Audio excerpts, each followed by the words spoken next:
আসন্ন দুর্গাপূজা পর্যন্ত রাজ্যে কেন্দ্রীয় বাহিনী মোতায়েন রাখার দাবি জানালেন বিরোধী দলনেতা শুভেন্দু অধিকারী।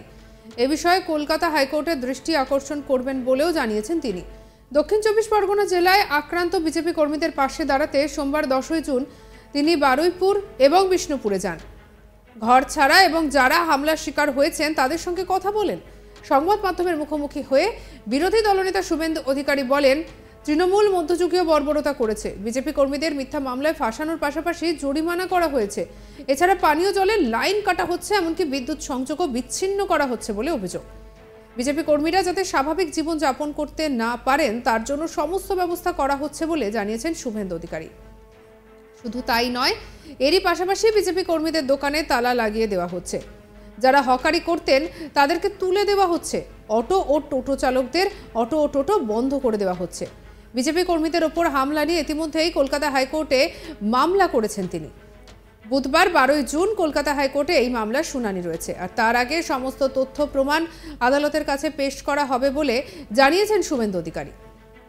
21 সালের মতো এবারও কলকাতা হাইকোর্টে পদক্ষেপ গ্রহণ করবে বলে আশা প্রকাশ বিরোধী দলনেতার।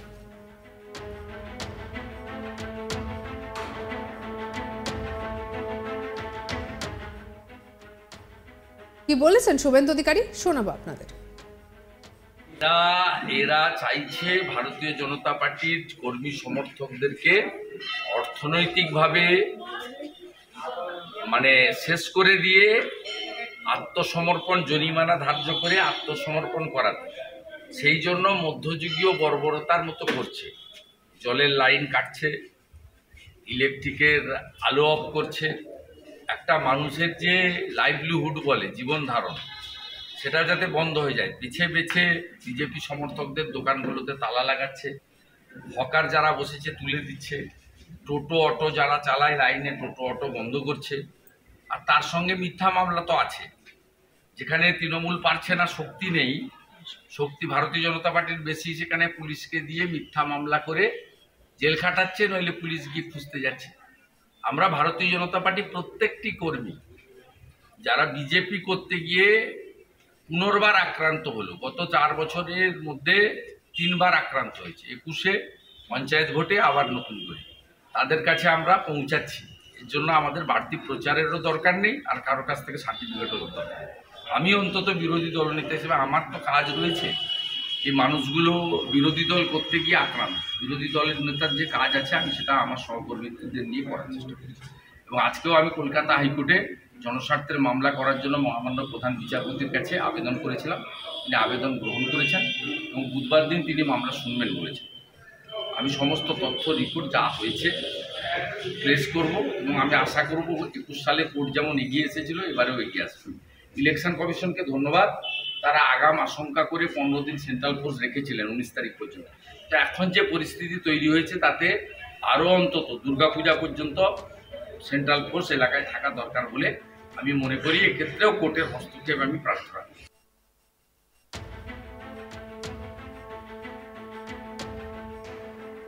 আর এদিকে আমাদের কালিক প্রসেনজিৎ সাহার কি রিপোর্ট দেখাবো আপনাদের। আগামী দুর্গাপুজো পর্যন্ত রাজ্যে কেন্দ্রীয় বাহিনী রেখে দেওয়ার জন্য আবেদন জানাবেন হাইকোর্টে, এমনটাই বার্তা দিয়েছেন রাজ্যের বিরোধী দলনেতা শুভেন্দু অধিকারী। লোকসভা নির্বাচনের ফল ঘোষণার পর থেকেই রাজ্যের বিভিন্ন প্রান্তে যেভাবে বিজেপি কর্মী সমর্থক এবং নেতৃত্বের ওপরে হামলার ঘটনা ঘটছে, সেই কারণেই রাজ্যে কেন্দ্রীয় বাহিনী আরও বেশ কিছুদিন রাখা প্রয়োজন বলে দাবি করেছেন তিনি। ইতিমধ্যেই এ বিষয়ে হাইকোর্টে মামলা দায়ের করেছেন এবং হাইকোর্ট আগামী বুধবার এ বিষয়ে শুনানি হবে। রবিবার দক্ষিণ চব্বিশ পরগনার বারুইপুরে বিজেপির দলীয় কার্যালয়ে আসেন শুভেন্দু অধিকারী। আর সেখানেই কার্যত দক্ষিণ চব্বিশ পরগনার বিভিন্ন এলাকার আক্রান্ত বিজেপি কর্মী সমর্থকরা তারা এই মুহূর্তে আশ্রয় নিয়েছেন। তারা ঘর ছাড়া এবং ঘর ছাড়া অবস্থায় তারা এই মুহূর্তে দলীয় কার্যালয়ে দিন কাটাচ্ছেন। সেখানেই শতাধিক বিজেপি কর্মী সমর্থকদের সাথে দেখা করতে আসেন রাজ্যের বিরোধী দলনেতা শুভেন্দু অধিকারী। আর তাদের পাশে থাকার বার্তা দেন তিনি এবং আগামী দিনেও তিনি তাদের পাশে থাকবেন। 2021-এর বিধানসভা নির্বাচনের পরেও একইভাবেই বিজেপি কর্মী সমর্থকদের উপর হামলার ঘটনা ঘটেছিল। সেই প্রসঙ্গ টেনে শুভেন্দু অধিকারী বলেন, লোকসভা নির্বাচনের পরেও যেভাবে বিজেপি কর্মী সমর্থকদের উপর হামলা হচ্ছে, তাদের বাড়িঘর দোকানপাট ভাঙচুর হচ্ছে, তাদেরকে জরিমানা করা হচ্ছে, এ বিষয়ে হাইকোর্টে দৃষ্টি আকর্ষণ করবেন তিনি এবং হাইকোর্ট 2021 সালের মতোই আবারও এই সমস্ত আক্রান্ত কর্মী সমর্থকদের পক্ষে রায় দেবেন বলে তিনি আশাবাদী। লোকসভা নির্বাচনের পর থেকে যেভাবে হামলার ঘটনা ঘটছে তার নিন্দা করে তিনি বলেন যে শাসক দল তৃণমূল কংগ্রেস কার্যত নির্লজ্জভাবে এই হামলা চালাচ্ছে। গ্রামে গঞ্জে আক্রান্ত হচ্ছেন বিজেপি কর্মী সমর্থকরা। আর এই ঘটনার প্রতিবাদেই তিনি আবারও আগামী দিনে পথে নামবেন সেই বার্তা যেমন দিয়েছেন, আর তেমনি এই সমস্ত আক্রান্ত কর্মী সমর্থকদের পাশে থেকে তিনি আগামী দিনে লড়াই চালিয়ে যাবেন সেই বার্তাও কিন্তু দিয়েছেন রাজ্যের বিরোধী দলনেতা শুভেন্দু অধিকারী।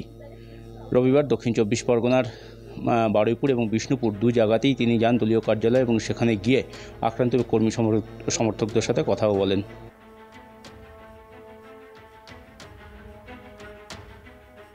আর এবারে আসন্ন দুর্গাপুজো পর্যন্ত রাজ্যে কেন্দ্রীয় বাহিনী মোতায়েন রাখার দাবি জানালেন শুভেন্দু অধিকারী।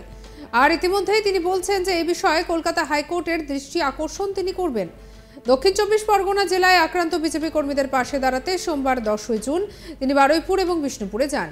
ঘর ছাড়া ও যারা হামলার শিকার হয়েছিলেন তাদের সঙ্গে কথা বলেন। সংবাদ মাধ্যমের মুখোমুখি হয়ে বিরোধী দলনেতা শুভেন্দু অধিকারী বলেন, মানুষ তৃণমূলের মধ্যযুগীয় বর্বরতা করছে। আর এদিকে বিজেপি কর্মীদের মিথ্যে মামলায় ফাঁসানোর পাশাপাশি জরিমানা করা হচ্ছে। এছাড়া পানীয় জলের লাইন কেটে দেওয়া হচ্ছে, এমনকি বিদ্যুৎ সংযোগ পর্যন্ত বিচ্ছিন্ন করে দেওয়া হচ্ছে বলে অভিযোগ জানান তিনি।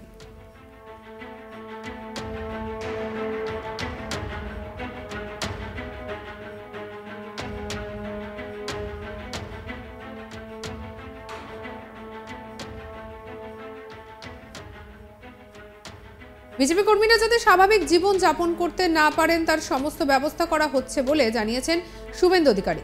শুধু তাই নয়, এর পাশাপাশি বিজেপি কর্মীদের দোকানের তালা লাগিয়ে দেওয়া হচ্ছে, যারা হকারি করতেন তাদের তুলে দেওয়া হচ্ছে। কি কি অভিযোগ করেছেন শুনবো। এরা চাইছে ভারতীয় জনতা পার্টির কর্মী সমর্থকদেরকে অর্থনৈতিকভাবে শেষ করে দিয়ে আত্মসমর্পণ, জরিমানা ধার্য করে আত্মসমর্পণ করাতে। সেই জন্য মধ্যযুগীয় বর্বরতার মতো করছে। জলের লাইন কাটছে, ইলেকট্রিকের আলো অফ করছে। একটা মানুষের যে লাইভলিহুড বলে জীবন ধারণ, সেটা যাতে বন্ধ হয়ে যায়, বেছে বেছে বিজেপি সমর্থকদের দোকানগুলোতে তালা লাগাচ্ছে। হকার যারা বসেছে তুলে দিচ্ছে। টোটো অটো যারা চালায় লাইনে, টোটো অটো বন্ধ করছে। আর তার সঙ্গে মিথ্যা মামলা তো আছে। যেখানে তৃণমূল পারছে না, শক্তি নেই, শক্তি ভারতীয় জনতা পার্টির বেশি, সেখানে পুলিশকে দিয়ে মিথ্যা মামলা করে জেল খাটাচ্ছে, নইলে পুলিশ গিয়ে খুঁজতে যাচ্ছে। আমরা ভারতীয় জনতা পার্টি প্রত্যেকটি কর্মী যারা বিজেপি করতে গিয়ে পুনর্বার আক্রান্ত হলো, গত 4 বছরের মধ্যে 3 বার আক্রান্ত হয়েছে, 21-এ পঞ্চায়েত ভোটে, আবার নতুন করে, তাদের কাছে আমরা পৌঁছাচ্ছি। এর জন্য আমাদের বাড়তি প্রচারেরও দরকার নেই আর কারো কাছ থেকে। সঙ্গে রাখুন আজ তাক বাংলাকে সাবস্ক্রাইব করতে ভুলবেন না।